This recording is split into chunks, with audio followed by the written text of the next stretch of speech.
Nandito po kami muli kasama natin si Konsehala Pinky Francisco ng lungsod ng Pasay. Pag pinag-usapan si Councilor Pinky ang konsehal na sinasagad ang kanyang pondo para po sa kapakinabangan ng kanyang mga konstituente. Magandang gabi po sa Gabay at Aksyon. Andito na naman po ako para sa pagsubaybay ng inyong programa, lalong-lalo na sa aking bagong programa ngayon, ang free flu vaccine ko sa mga senior citizen ng Barangay 201. Hindi lang ang mabibigyan ang mga senior, kundi kasama po dito yung mga barangay tanod, kung sino po yung darating na iba, hanggang 200 vaccine po ang inanda namin dito sa Barangay 201. Binibigay din po namin ng edukasyon na ang flu vaccine hindi lang isang beses. Ito po'y taon-taon dapat binibigay ng ating gobyerno sa ating mga katandaan. Kasi sila yung madaling mahawaan, kasi sila yung mahihina ng resistensya. Sa aking pondo po ito kinukuha. Maraming salamat po, Konsehala Pinky, sa binigay niyong libreng H1N1 vaccines namin. Mabuhay po.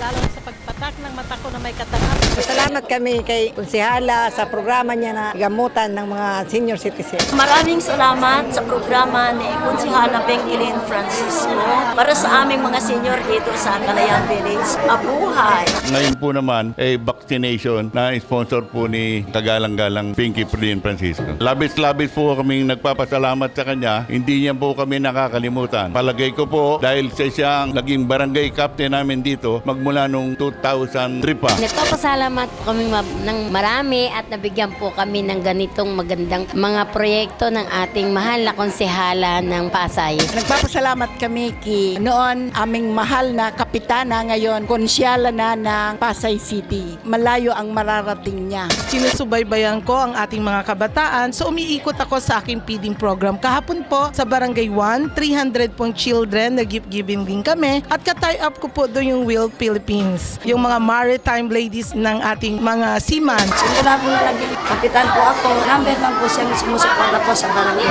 Konsehala po, maraming salamat po. Women in Maritime Philippines ay response sa call ng IMO to get involved yung mga kababaihan sa maritime industry. Kami po yung nag-provide feeding. This is the first time na nag-partner kami ni Konsehala. Blessing din na binigay sa amin ng Lord para ma-impart din sa community.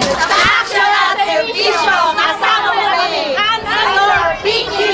Pagkatapos po naman nun, 8 to 5 o'clock, ay tinuloy ko naman po ang aking pinaka-pet project, ang aking optical mission sa Barangay 145 kay Kapitan Tongko. 500 po kasi. Ngayon po, may second day pa po kami. Almost 10,000 po ang kanyang constituent. Kaya binigyan ko po sila ng 500 slot para sa aking optical mission. Pasasalamatan ko ang ating si Konsehala Pinky Francisco sa napakagandang programa at proyekto niya rito sa binaba ngayon sa aming barangay. Yung mga lumalabo ng mata, yung may mga problema sa mata. Ay ngayon natugunan na ni Konsehala Ma'am Prisco. Mayroon pa kami pinag-usapan ng mga kasunod pang programa na darating dito sa akin. Pinangako niya yung cleanliness and beautification, bababa niya rito. Naka-line up na halos lahat yan. Almost 400 na yung makikinabang dito. Mabuhay ka, Konsehala. Dito sa Pamantasan Lungsod ng Pasay, basta po gustong mag-aral ng estudyante, kung gusto niyang makatapos ng kolehiyo, ito po ay bibigay ko sa kanya ng full support, full tuition fee. Ganon din sa ating mga elementary at sa ating mga high school student na mga nanggaling sa mahirap na pamilya. Kailangan po ng indigency, ito lang po ay sa mga taga-Pasay. Hanggang makakaya po ni Konsehala Pinky, welcome po kayo sa aking opisina. Nagpapasalamat po ako sa Gabay at Aksyon, lalo na kay Ate Rose. Utang ko po ito sa lahat ng ating mga kababayan dito sa lungsod ng Pasay. Wala po ako dito kung hindi niyo po ako niluklok. Unlad at serbisyo po ang hatid ko po sa inyo. Makita nyo ang sagad-sagaran na ginagamit ang kanyang pondo para sa kapakanan at interes ng mga taga-Pasay. Nag-iisa, Councilor Pinky